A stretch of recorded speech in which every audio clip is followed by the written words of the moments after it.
Καλησπέρα Δημήτρη. Καλησπέρα. Ευχαριστώ πάρα πολύ που δέχτηκες να μιλήσουμε σήμερα.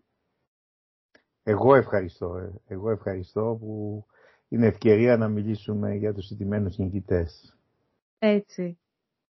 Έχω τη χαρά και την τιμή να σε φιλοξενώ σήμερα στο πολύ καινούριο κανάλι. Και η σημερινή συζήτηση γίνεται με αφορμή την έκδοση του βιβλίου σου με τίτλο «ΕΑΜ Λέσβου, ηττημένοι νικητές», το οποίο εκδόθηκε το 2023 και το οποίο βασίστηκε στη διδακτορική σου διατριβή που εκπώνησες το 2022 στο Τμήμα Κοινωνικής Ανθρωπολογίας και Ιστορίας του Πανεπιστημίου Αιγαίου. Ναι, έτσι είναι. Το βιβλίο αποτελεί εμπλουτισμένη μορφή της διατριβής που υποστηρίχθηκε τον Οκτώβριο του 2022 στο Τμήμα Κοινωνικής Ανθρωπολογίας και Ιστορίας και ουσιαστικά αφορά όλη την περίοδο της δεκαετίας του 40, εστιασμένη στο νησί της Λέσβου αλλά και ευρύτερα στα νησιά του βορειοανατολικού Αιγαίου. Ήταν έτσι πολύ συγκινητική ημέρα που παρουσίασες τη διατριβή σου, ήμουνα παρούσα και μάλιστα ζήτησα και άδεια από τη δουλειά και μου την έδωσαν, σε πληροφορώ, για αυτό το σκοπό, για να έρθω να σε υποστηρίξω. Σε ευχαριστώ πολύ, Ελευθερία, σε ευχαριστώ πολύ γι' αυτό. Ναι, όντως ήταν μια σημαντική στιγμή. Είναι για κάθε έναν ο οποίος δουλεύει μια διδακτορική διατριβή, γιατί όπως και εσύ το ξέρεις πάρα πολύ καλά, η διδακτορική διατριβή ενέχει και το στοιχείο της προσωπικής δουλειάς. Πολλές φορές ο ερευνητής είναι μόνος και αναμετράται με τον εαυτό του και με τα τεκμήρια τα οποία έχει, προσπαθώντας να τα συλλέξει, να τα ταξινομήσει και μέσα από αυτά να βγάλει κάτι καινούριο που θα προωθήσει την επιστημονική έρευνα. Και πάντα η μέρα της υποστήριξης είναι μια σημαντική ημέρα για τον κάθε ερευνητή. Και εύχομαι και σύντομα και εσύ να υποστηρίξεις και τη δική σου διατριβή που από ό,τι ξέρω είναι στη φάση της ολοκλήρωσης σιγά σιγά. Ελπίζω πως ναι. Και μετά είχα πάλι τη χαρά να βρίσκομαι στην Αγία Παρασκευή, που παρουσίασε το βιβλίο σου και πάλι εκεί πέρα έτσι μια πολύ ωραία βραδιά σε αυτό το πολύ ωραίο χωριό, και από ό,τι διάβασα είσαι και από την Αγία Παρασκευή. Ναι, η Αγία Παρασκευή είναι ένα ιδιαίτερο κομμάτι του βιβλίου και της διδακτορικής διατριβής, όπως μάλιστα λέει χαριτολογώντας επιβλέποντας τη διατριβή ο καθηγητής ο Σπύρος ο Καράβας, η μισή διατριβή του Μάτζαρη είναι η Αγία Παρασκευή. Βέβαια δεν θα μπορούσε να είναι διαφορετικά, γιατί η Αγία Παρασκευή ήταν η πρωτεύουσα της αιαμικής αντίστασης στη Λέσβο. Εκεί ήταν η έδρα του ΕΑΜ Λέσβου το καλοκαίρι του 1944, όταν όλη η Λέσβος εκτός από την πόλη της Μυτιλήνης ουσιαστικά ήταν ελεύθερη και είχαν ήδη ακόμα και την περίοδο της γερμανικής κατοχής ξεκινήσει να εφαρμόζονται οι θεσμοί της λαϊκής δικαιοσύνης, της πολιτοφυλακής, και ακόμα και το ΕΑΜ είχε ουσιαστικά την εξουσία και στην Αγία Παρασκευή αλλά και σε όλα σχεδόν τα χωριά της υπαίθρου της Λέσβου. Πάμε να το πιάσουμε από την αρχή, να μας παρουσιαστείς. Αν θες να μας πεις κάποια λόγια για σένα. Ναι, εγώ δεν ξεκίνησα. Οι πρώτες μου σπουδές ήταν στις θετικές επιστήμες. Τέλειωσα το Μετσόβιο Πολυτεχνείο το 1986 και ουσιαστικά ξεκίνησα την περιπέτειά μου στις θεωρητικές επιστήμες το 2010, όταν εγγράφτηκα στη Σχολή Κοινωνιολογίας του Πανεπιστημίου Αιγαίου, την οποία και ολοκλήρωσα τις σπουδές αυτές το 2014 παίρνοντας το δεύτερο πτυχίο της κοινωνιολογίας. Στη συνέχεια έκανα μεταπτυχιακό στο Τμήμα Κοινωνικής Ανθρωπολογίας και Ιστορίας του Πανεπιστημίου Αιγαίου. Ολοκλήρωσα τις μεταπτυχιακές σπουδές το 2017 και στη συνέχεια έγινα υποψήφιος διδάκτορας στο ίδιο Τμήμα Κοινωνικής Ανθρωπολογίας και Ιστορίας, ερευνώντας, όπως είπα και προηγουμένως, το ιστορικό πλαίσιο της δεκαετίας του 40 στη Λέσβο. Ουσιαστικά κατοχή, αντίσταση και στη συνέχεια εμφύλιος. Άρα δεν μας κάνει καθόλου εντύπωση πώς μελέτησες, ας πούμε, την τοπική ιστορία της Λέσβου, έτσι, μέσα από το παράδειγμα του ΕΑΜ. Ναι. Γιατί το τμήμα κοινωνικής ανθρωπολογίας και ιστορίας εδώ είναι και ένα τμήμα, ας πούμε, που υποστηρίζει τις τοπικές σπουδές. Ναι, η αλήθεια είναι ότι ψάχνοντας την τοπική ιστορία διαπίστωσα ότι όλες οι έρευνες μελετητών και ιστορικών εστιάζονται κυρίως στην περίοδο του 19ου αιώνα και φτάνουν μέχρι και την ενσωμάτωση της Λέσβου στην Ελλάδα το 1912.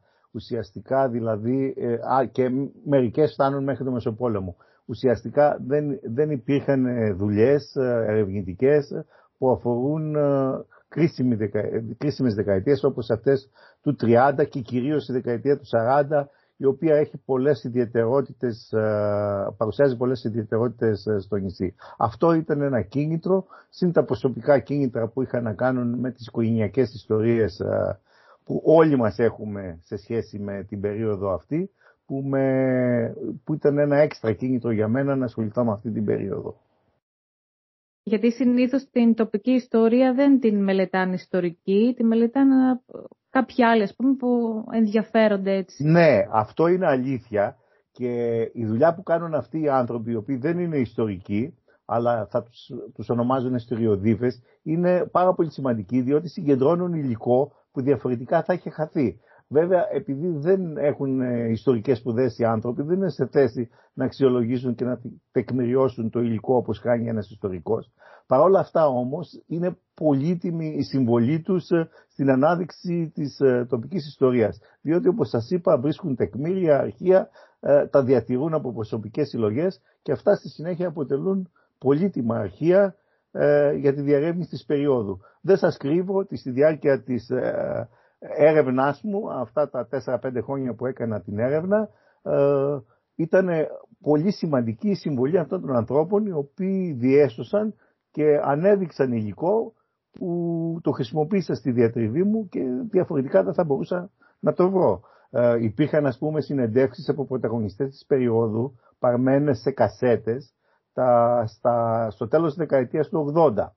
Οι άνθρωποι αυτοί όλοι, οι πρωταγωνιστές της περίοδου εννοώ, δεν είναι πια στη ζωή. Άρα λοιπόν η ύπαρξη ζωντανών συνεντεύξεων τους, που εγώ αδυνατούσα να πάρω τώρα πια καθώς δεν ήταν αυτοί οι άνθρωποι στη ζωή, ήταν ένα πολύ σημαντικό υλικό για μένα στα πλαίσια της διατριβής μου και της συγγραφής του βιβλίου στη συνέχεια.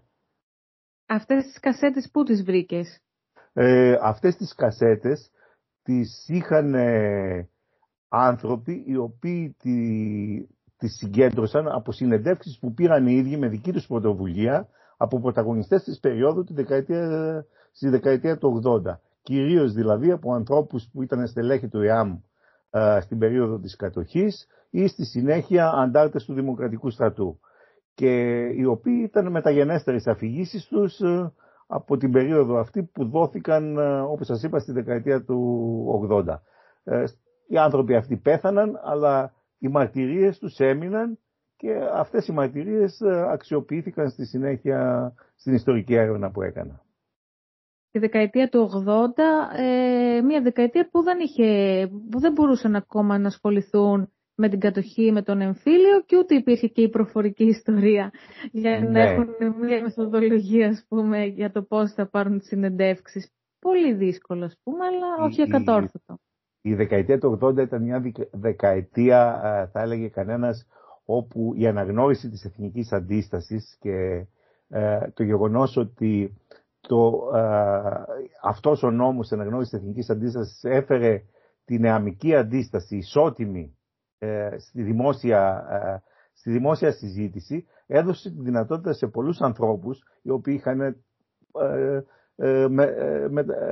μετά την κατοχή πολλές περιπέτειες και ταλαιπωρίες, είτε ως φυλακισμένοι είτε ως εξόριστοι, τους έδωσε τη δυνατότητα να μιλήσουν για την ιστορία τους, είτε γράφοντας αυτοβιογραφικά βιβλία, είτε δίνοντας τέτοιου είδους συνεντεύξεις. Και όταν βρισκόταν κάποιος ενεργός ιστορικός φυσιοδίφης, να το πούμε έτσι, όπως για παράδειγμα εδώ στη Λέσβο είναι ο Παναγιώτης Κουτσκουδής, ο οποίος έχει γράψει και κάποια βιβλία σχετικά, είχαν τη δυνατότητα να δώσουν κάποιες τέτοιες συνεντεύξεις. Και τους ευχαριστώ ιδιαίτερα αυτούς τους ανθρώπους που με ιδιαίτερη προθυμία μου διέθεσαν αυτό το υλικό στην έρευνά μου.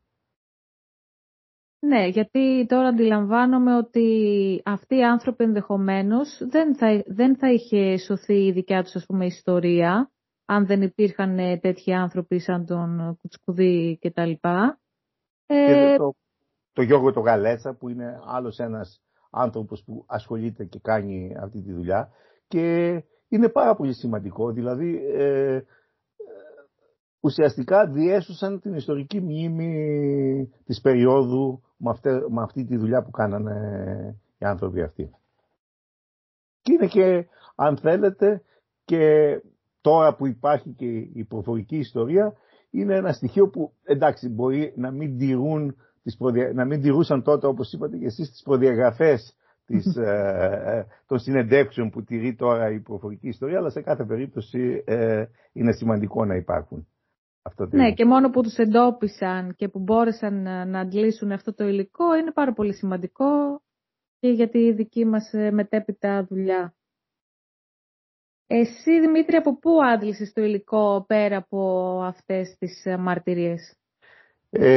Υπήρχε καταρχήν η δευτερογενής βιβλιογραφία, η οποία είναι μεν περιορισμένη, υπήρχε όμως από ανθρώπους οι οποίοι έζησαν τα γεγονότα ως πρωταγωνιστές. Είτε αυτοί ήταν από την πλευρά του Ιαμικού στρατοπέδου, είτε ήταν και από την πλευρά των συνεργατών, θα έλεγα σε εισαγωγικά, των Γερμανών, οι οποίοι στη συνέχεια έγραψαν κάποια βιβλία για να δικαιολογήσουν, είτε για να δικαιολογήσουν τη στάση τους στην περίοδο αυτή, είτε για να εξηγήσουν ποια ήταν η θέση τους τότε. Έχουμε για παράδειγμα τα βιβλία του κατοχικού δημάρχου της Μυτιλήνης, του Γεωργίου του Χονδρονίκη, ή του επόπτη αλίας του Μάριου του Φραντζή, τα οποία γράφτηκαν αμέσως μετά την περίοδο της κατοχής. Και βέβαια, όπως σας είπα, έχουμε τα βιβλία των στελεχών του εαμικού κινήματος στη Λέσβο, με κορυφαία βιβλία το βιβλίο του Παναγιώτη Κεμερλή, η αντίσταση στη Λέσβο, και του γραμματέα του ΕΑΜ και μετέπειτα δημάρχου Μυτιλήνης, του Απόστολου του Αποστόλου, οι μνήμες και οι μνήμες Β, σε σχέση με την αντίσταση. Από εκεί και πέρα, υλικό αντλήθηκε από τα αρχαία σύγχρονης κοινωνικής ιστορίας, από το φάκελο του ΚΚΕ των Οργανώσεων Αιγαίου, που ήταν κυρίως η αλληλογραφία της κομματικής οργάνωσης Λέσβου του ΚΚΕ και της κομματικής οργάνωσης Αιγαίου γενικότερα του ΚΚΕ με την Κεντρική Επιτροπή του ΚΚΕ. Σημαντικά στοιχεία υπήρχαν στο αρχείο της ΕΠΟΝ, που και αυτό διατηρείται στα αρχεία σύγχρονης κοινωνικής ιστορίας, ενώ σημαντικά στοιχεία προέκυψαν και από δικαστικά αρχεία. Μιλάμε ουσιαστικά για τα αρχεία του έκτακτου στρατοδικείου Μυτιλήνης των ετών 46-47 και αρχεία από το τριμελές πλημμυριοδικείο Μυτιλήνης από τα έτη 45 μέχρι 47. Ακόμα υλικό αντλήθηκε από τη Διεύθυνση Ιστορίας Στρατού, το αρχείο του Εμφυλίου Πολέμου, κυρίως από τα έγγραφα, απόρριτα έγγραφα το 45-47, των ετών 1945-1947 του ΓΕΣΔΙΣ, του Γενικού Επιτελείου Στρατού, ενώ ακόμα χρησιμοποιήθηκαν και πηγές από τα Βρετανικά αρχεία, είτε από το Foreign Office, είτε από τα αρχεία της SOE, της Special Operation, της υπηρεσίας, της μυστικής υπηρεσίας των Βρετανών σε σχέση με τις επιχειρήσεις που κάνανε οι Βρετανοί στο Αιγαίο. Τέλος, πήρα και κάποιες προφορικές μαρτυρίες, πέρα από αυτές που σας είπα προηγουμένως, που βρήκα από παλιότερους, δεν ήταν δικές μου συνεντεύξεις. πήρα και περιορισμένο αριθμό συνεντεύξεων από ανθρώπους που ήταν ακόμα εν ζωή, είναι πάρα πολύ λίγοι. Δυστυχώς κάποιοι από αυτούς δεν είχαν τη χαρά να πάρουν στα χέρια τους το βιβλίο, γιατί μες στο διάστημα έφυγαν από τη ζωή. Μεταξύ αυτών θέλω να μνημονεύσω ένα πολύ σεμνό άνθρωπο, τον Απόστολο τον Γιαγλή, που του πήραμε μαζί με τον Σπύρο τον Καράβα συνέντευξη στην Κλειού το 2019, στο χωριό Κλειού, και 2 χρόνια μετά, το 2021, και πριν ολοκληρώσω εγώ την έρευνά μου, έφυγε πλήρης ημερών. Και πάντα όποτε μιλάω για τον κύριο Απόστολο συγκινούμε, διότι ήταν ένας πολύ σεμνός άνθρωπος, ο οποίος φυλακίστηκε διότι βρέθηκε, όπως μας είπε ο ίδιος, σε λάθος μέρος στη λάθος στιγμή. Δηλαδή τον φώναξαν κάποιοι φίλοι του στο καφενείο να τον κεράσουν ούζο, και όταν ξεκίνησαν όλοι μαζί να τραγουδούν τα Αντάρτικα, τους ακολούθησε χωρίς να είναι ο ίδιος κομμουνιστής, και συνελήφθησαν όλοι. Κάποιοι τη γλίτωσαν, ο ίδιος όμως κράτησε μια έντιμη στάση και ουσιαστικά έγινε κομμουνιστής όταν πήγε στη φυλακή, και όταν βγήκε από τη φυλακή ήταν ένας άλλος άνθρωπος. Όπως λέει ο ίδιος, έφυγε από την Κλειού ξύλο απελέκητο και γύρισε ένας ολοκληρωμένος άνθρωπος. Έβαλες πολλά ζητήματα τώρα. Εγώ θα πω πολύ πλούσιο το υλικό των αρχείων και που πήρες τις προφορικές μαρτυρίες, τις συνεντεύξεις, άρα μπορούσες να δεις και τη διαφορά μεταξύ του αρχείου και των συνεντεύξεων, που είναι ένα άλλο αρχείο, που εσύ ας πούμε το δημιουργείς αυτό το αρχείο. Νομίζω ότι ο ιστορικός πρέπει να δουλεύει και με τα δύο μαζί. Δηλαδή είναι δύο πράγματα τα οποία είναι μεν διαφορετικά, αλλά είναι σαν ένα κομμάτι puzzle. Για να έχεις ολόκληρο το πλαίσιο του puzzle, πρέπει να έχεις και τα δύο κομμάτια μαζί. Δηλαδή και η προφορική μαρτυρία δίνει πλευρές τις οποίες δεν μπορεί να δώσει το αρχείο, αλλά και το αρχείο πιστοποιεί ή συμπληρώνει ή τροποποιεί την προφορική μαρτυρία. Ένα δεύτερο στοιχείο που δεν είπα προηγουμένως, σημαντικά ήταν και τα ημερολόγια που βρέθηκαν στα χέρια μου. Ένα από αυτά μάλιστα βλέπει τη δημοσιότητα πρώτη φορά, δηλαδή βρέθηκε τυχαία και έφτασε στα χέρια μου, και για την περίοδο αυτή, δηλαδή μιλάμε ουσιαστικά για ένα ημερολόγιο που κρατούσε ένας μαθητής στην περίοδο της κατοχής, και στη συνέχεια ο μαθητής όταν αποφοίτησε από το σχολείο, την περίοδο την κρίσιμη 45-47, έγινε στέλεχος της αντίπαλης στο ΕΑΜ παράταξης. Και κρατώντας ημερολόγιο μας δίνει την οπτική με την οποία έβλεπαν οι αντίπαλοι στο ΕΑΜ στη Λέσβο τη μεγάλη δύναμη που είχε το ΕΑΜ στο νησί. Και αυτό είναι κάτι πάρα πολύ σημαντικό, διότι δεν μας λείπανε μαρτυρίες από την άλλη πλευρά. Φοβερό. Πάρα πολύ ωραίο. Και αυτό, ας πούμε, ουσιαστικά συμπλήρωνε και την εικόνα που έχεις, αυτό έρχεται, δηλαδή η σχέση του αρχαιακού υλικού. Ένα άλλο στοιχείο είναι οι τοπικές εφημερίδες, που υπήρχαν όλο το εύρος των τοπικών εφημερίδων. Δηλαδή την περίοδο αυτή ήταν μια περίοδος άνθησης πολιτισμικής και συμμετοχής του κόσμου στα κοινά, και σαν απόδειξη αυτού του πράγματος είναι το γεγονός ότι υπήρχαν την περίοδο 45-47 μέχρι ουσιαστικά να έρθει ο αναγκαστικός νόμος ο 509 και να κλείσει τις εφημερίδες της αριστεράς. Στη Λέσβο κυκλοφορούσαν 9 με 10 φύλλα διαφορετικές εφημερίδες τοπικές, από τις οποίες οι 4-5 ανήκαν στην αριστερά και οι υπόλοιπες στο κέντρο και στη δεξιά. Και είναι ευτυχές το γεγονός ότι όλο αυτό το υλικό υπάρχει στη Δημόσια Βιβλιοθήκη της Μυτιλήνης. και είναι διαθέσιμο στους ερευνητές. Και πολλές φορές ένα άτομο δεν μπορεί, ας πούμε, να επεξεργαστεί όλο αυτό το υλικό. Θέλει μια ομάδα ατόμων, ανθρώπων, Ναι. για να επεξεργαστούν αυτό το υλικό και να βγει ένα αποτέλεσμα. Αυτό ισχύει γιατί είναι μεγάλος όγκος υλικού. Μόνο, να φανταστείτε, μόνο το Φως, το οποίο κυκλοφορούσε στην περίοδο της κατοχής, που ήταν και η μόνη εφημερίδα φιλοναζιστική που κυκλοφορούσε στη Μυτιλήνη της περίοδου της κατοχής, έχει, στα 3 χρόνια που κυκλοφορούσε στη διάρκεια της κατοχής, έχει πάνω από 1000 φύλλα, τα οποία πρέπει να ταξινομηθούν και να τεκμηριωθούν και να βρεθούν, να αξιοποιηθεί το περιεχόμενό τους. Όντως, γιατί και ένα άλλο πρόβλημα το οποίο αντιμετωπίζει ο ιστορικός, πέρα από τα αρχεία, ας πούμε, που είναι ακόμα κλειστά και δεν έχουμε πρόσβαση, είναι, ας πούμε, και ο μεγάλος όγκος του υλικού που είναι ταξινόμητο και πρέπει εμείς να κάνουμε και αυτή τη δουλειά. Να ταξινομήσουμε ή ακόμα και να συντηρήσουμε το αρχείο και μετά να το μελετήσουμε και να το επεξεργαστούμε.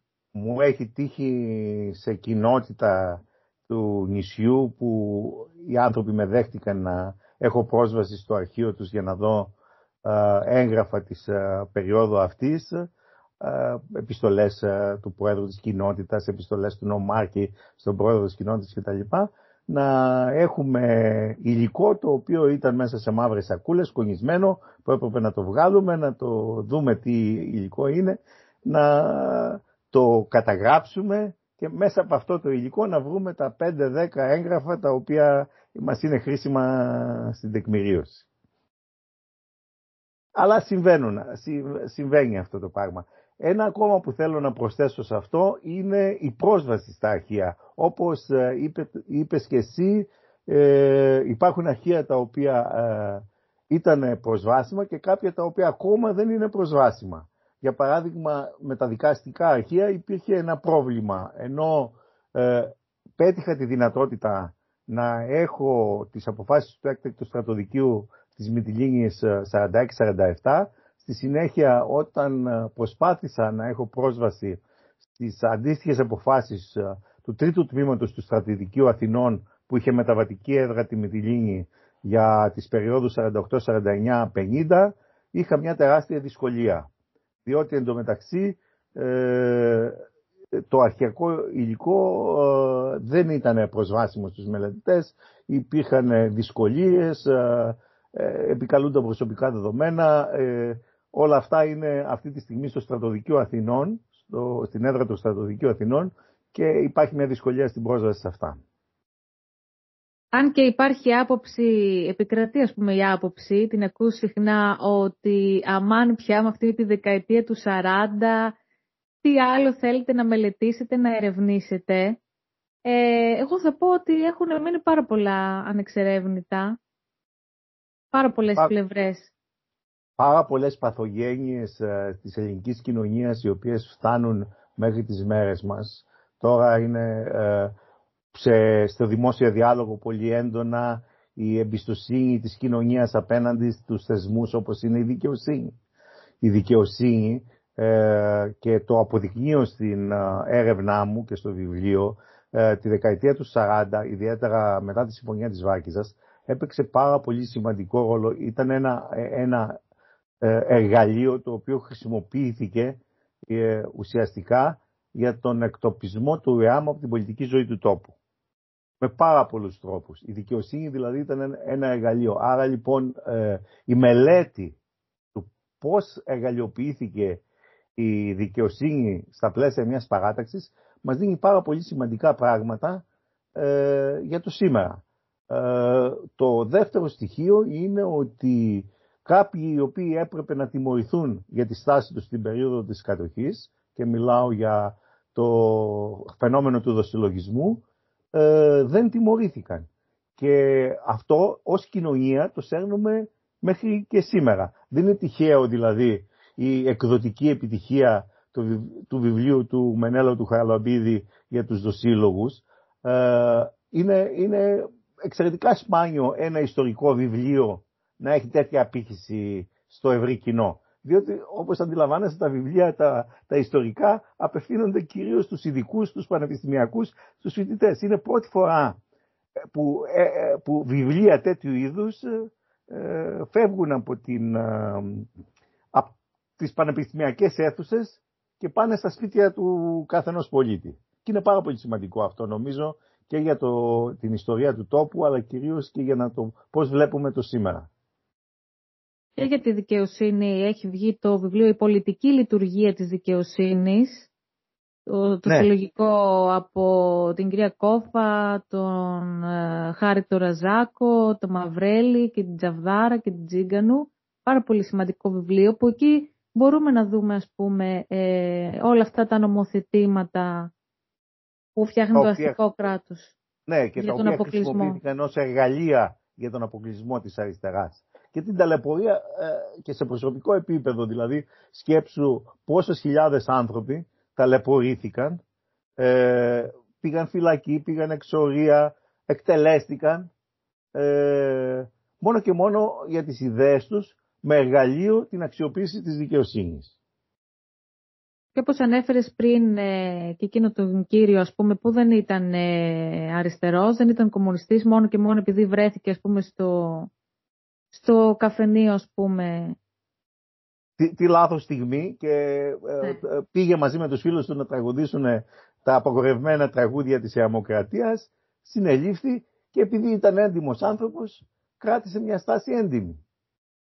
Στις αποφάσεις των στρατοδικείων πάντως αναφέρονται τέτοιοι άνθρωποι, ας πούμε, που γράφουν λόγω βλακείας, επειδή δεν ήξερε τους νόμους, ας πούμε.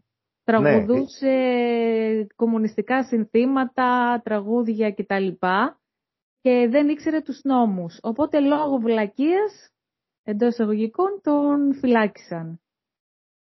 Ναι, υπάρχουν αρκετές τέτοιες που είναι ενδεικτικό του κλίματος που υπήρχε τότε όσον αφορά τη δικαιοσύνη. Και μάλιστα υπάρχει και ένα εξαιρετικό βιβλίο του Παύλου Δελαπόρτα, ενός παλιού εισαγγελέα και δικαστικού, ο οποίος ήταν εισαγγελέας την περίοδο του 1945-46 στο Γήθιο και στη συνέχεια τη δεκαετία του 60 είχε παίξει και ρόλο και στην υπόθεση Λαμπράκη, το οποίο είναι στο σημειωματάριο ενός πιλάτου, έτσι είναι το βιβλίο, το οποίο είναι εκδόσει θεμέλιο, έχει εξαντληθεί, νομίζω είναι εκδόσεις γύρω στη δεκαετία του 70, που αναφέρει όλες αυτές τις περιπέτειες της δικαιοσύνης με πάρα πολύ ζωντανό τρόπο, λέγοντας και περιπτώσεις, διάφορες περιπτώσεις στη διάρκεια της μακράς θητείας του τα δικαστικά έδρανα, όπου η δικαιοσύνη εργαλειοποιήθηκε από πολλούς συναδέλφους του. Έτσι. Σένα το βιβλίο σου πιάνει μια δεκαετία, το 1940, που ένα σημαντικό ζήτημα ήταν η πείνα. Ναι. Θα ήθελα να μου πεις έτσι για την πείνα, ας πούμε, πώς το αντιμετώπισε το φαινόμενο αυτό ο λεσβιακός λαός. Η πείνα, η γενική παραδοχή, η γενική αντίληψη για την πείνα στην κατοχή είναι ότι υπήρχε μεγάλη πείνα στην πρωτεύουσα, στην Αθήνα και στον Πειραιά, ενώ αντίθετα η επαρχία δεν αντιμετώπισε τόσο έντονα το φαινόμενο της πείνας. Στο βιβλίο μου καταγράφω ότι η Μυτιλήνη ήταν μια από τις περιοχές της Ελλάδας, μαζί με τη Χίο, τη Σάμο, την Ικαρία και κάποια νησιά των Κυκλάδων όπως ήταν η Σύρος και η Μήλος, η οποία αντιμετώπισε το φαινόμενο της πείνας πάρα πολύ έντονα, ενώ η Μυτιλήνη γενικά λόγω της ελαιοπαραγωγής θεωρείται ένα νησί το οποίο είναι πλούσιο. Ο λόγος γι' αυτό είναι διπλός. Αφενός, ιδιαίτερα τα δύο πρώτα χρόνια της κατοχής, δηλαδή το χειμώνα 41-42 κυρίως,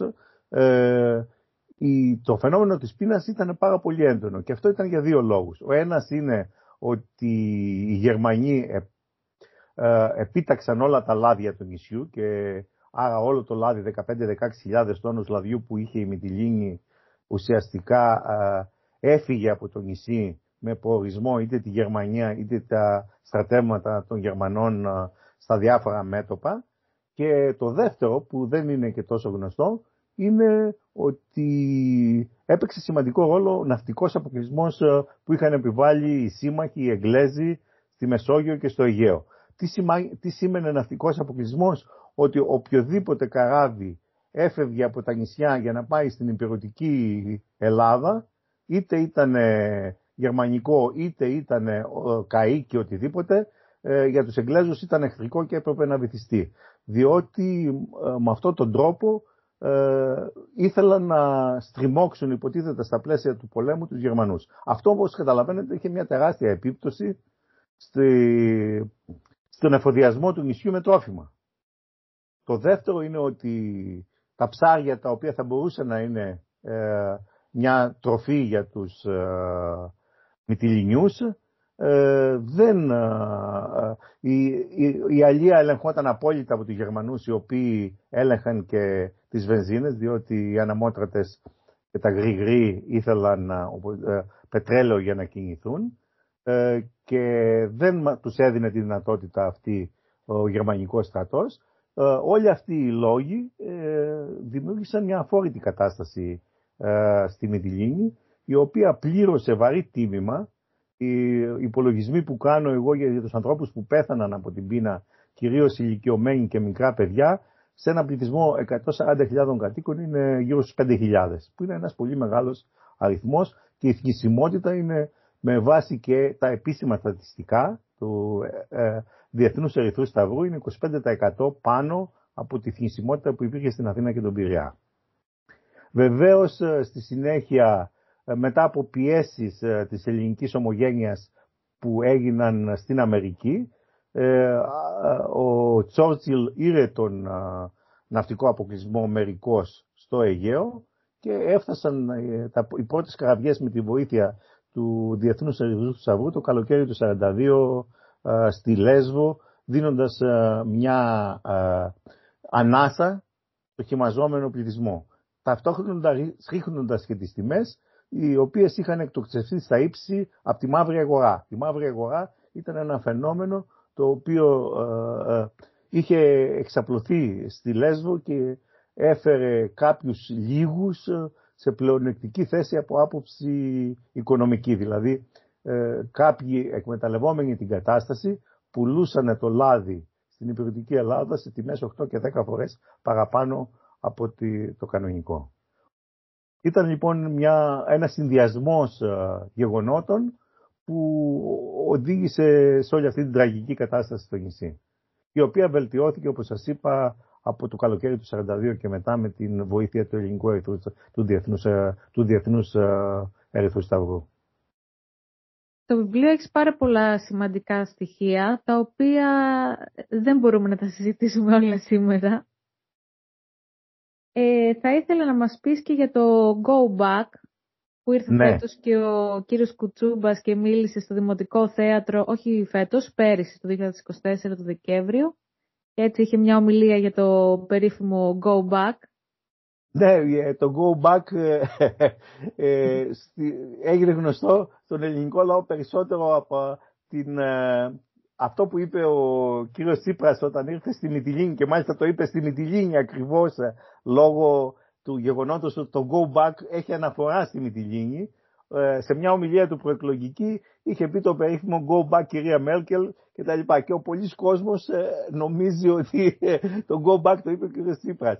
Δεν το είπε ο κύριος Τσίπρας. Οι Μυτιληνοί ξέρουν πάρα πολύ καλά ότι το Go Back ήταν ουσιαστικά η μοναδική νίκη του ΕΑΜ απέναντι στους Βρετανούς το Δεκέμβρη του 1944, η οποία δεν έγινε βέβαια σε αθηναϊκό έδαφος, έγινε στη Μυτιλήνη. Ουσιαστικά τι ήταν η αποτροπή της απόπειρας των Βρετανικών στρατευμάτων, τα οποία ήταν απικιακά Ινδικά, να αποβιβαστούν στο νησί και να αλλάξουν το πολιτικό status quo στο νησί, που τότε εαμοκρατήτο, η διοίκηση δηλαδή του νησιού και όλες οι κύριες πολιτικές θέσεις τις κατήχε το ΕΑΜ, και να επιβάλλουν ένα διαφορετικό καθεστώς στο νησί. Αυτή η προσπάθεια απετράπη με τη μαζική συμμετοχή του λεσβιακού λαού. Υπολογίζεται ότι τις 3 μέρες που κράτησε αυτή η κινητοποίηση του κόσμου στην παραλία της Μυτιλήνης, στην πόλη της Μυτιλήνης κινητοποιήθηκε γύρω στους 30 με 40.000 κόσμος. Ένα πολύ μεγάλο αριθμός. Πρόσφατα μάλιστα στις κινητοποιήσεις των Τεμπών, που υπήρχε πολύ μεγάλη συμμετοχή πολλών παλιών, όσων λίγων ζουν ακόμα ή ήταν μικρά παιδιά τότε, θυμήθηκαν πάλι την κινητοποίηση του Go Back, συγκρίνοντας τον αριθμό του κόσμου που κατέβηκε στη διαδήλωση με τον αριθμό των συγκεντρωμένων στο Go Back. Και ουσιαστικά το Go Back ήταν κάποιος που ήξερε λίγα αγγλικά, φώναξε μέσα στο πλήθος στους Εγγλέζους που προσπαθούσαν με τη βάρκα να βγούνε στο λιμάνι, go back, go back. Και το άρπαξαν αυτό οι διαδηλωτές και έγινε σλόγγαν το οποίο κρατάει τώρα 80 χρόνια. Ναι, γιατί είναι πολύ σημαντική η τοπική ιστορία. Γιατί βγαίνουν στην επιφάνεια γεγονότα τα οποία δεν γνωρίζουμε. Ναι, αυτό το γεγονός σημάδεψε τη συλλογική μνήμη των ανθρώπων του νησιού για τα επόμενα χρόνια. Και ακόμα και μέχρι τώρα όλοι οι πιτσιρικάδες της πόλης της Μυτιλήνης θυμούνται τι έκαναν αυτές τις 3 μέρες των Χριστουγέννων του 1944 και που ήταν. Mm-hmm. Εγώ δεν έχω να σου κάνω κάποια άλλη ερώτηση. Εσύ αν θες να προσθέσεις κάτι. Αυτό που έχω να προσθέσω είναι αυτό που είπες και εσύ στην αρχή, ότι η τοπική ιστορία και η μελέτη της τοπικής ιστορίας, μέσα και από τις διαδικασίες της προφορικής ιστορίας, αλλά και γενικότερα με τη μελέτη του αρχαιακού υλικού, μπορεί να φωτίσει καλύτερα και να ολοκληρώσει μάλλον την οπτική με την οποία βλέπουμε την ιστορία. Μελετώντας την τοπική ιστορία της Λέσβου, την περίοδο αυτή, διαπίστωσα ότι όντως υπάρχουν ιδιαιτερότητες οι οποίες δεν μπορεί να ερμηνευτούν χρησιμοποιώντας τα ερμηνευτικά εργαλεία που έχουμε για τη γενικότερη ιστορία. Και το πιο χαρακτηριστικό είναι αυτό που σηματοδοτεί και τον τίτλο του βιβλίου μου, «Εάμ Λέσβο οι τιμένοι νικητές», ότι το ΕΑΜ στη Λέσβο ουσιαστικά δεν έχασε ποτέ το συγκριτικό πλεονέκτημα και την αγάπη του κόσμου και την περίοδο της κατοχής, αλλά και τη σύντομη περίοδο της διακυβέρνησης του, αυτούς τους 8 μήνες που ήταν στα πολιτικά πράγματα της Λέσβου, διότι κυβέρνησε με δίκαιο τρόπο, χωρίς να προσπαθήσει να αλλάξει το κοινωνικο-πολιτικό στάτους του νησιού, δηλαδή δεν άλλαξε η ιδιοκτησία, δεν άλλαξαν η ιδιοκτησία τα εργοστάσια και τα μέσα παραγωγής, ούτε η γη, απλά με πιο δίκαιο τρόπο προσπάθησε να φέρει στην επιφάνεια τα ζητήματα και τα προβλήματα των πιο φτωχών στρωμάτων του πληθυσμού. Και ουσιαστικά η ήττα του οφείλεται στις γενικότερες πολιτικές εξελίξεις στην Ελλάδα. Και γι' αυτό το λόγο το ΕΑΜ και η αριστερά γενικότερα στη Λέσβο διατήρησε και μετά τη δεκαετία του 50 μια ισχυρή δύναμη και η Λέσβος θεωρείται τουλάχιστον μέχρι το τέλος της δεκαετίας του 80 κόκκινο νησί, το κόκκινο νησί όπως ονομαζόταν χαρακτηριστικά. Ευχαριστώ πάρα πολύ για τη σημερινή συζήτηση. Ήταν πολύ απολαυστική και πέρασε και γρήγορα ο χρόνος. Εγώ σε ευχαριστώ. Εύχομαι το βιβλίο να είναι καλοτάξιδο. Να σε καλά. Να συνεχίσεις έτσι να το παρουσιάσεις για να μαθαίνουν κι άλλοι την ιστορία του νησιού.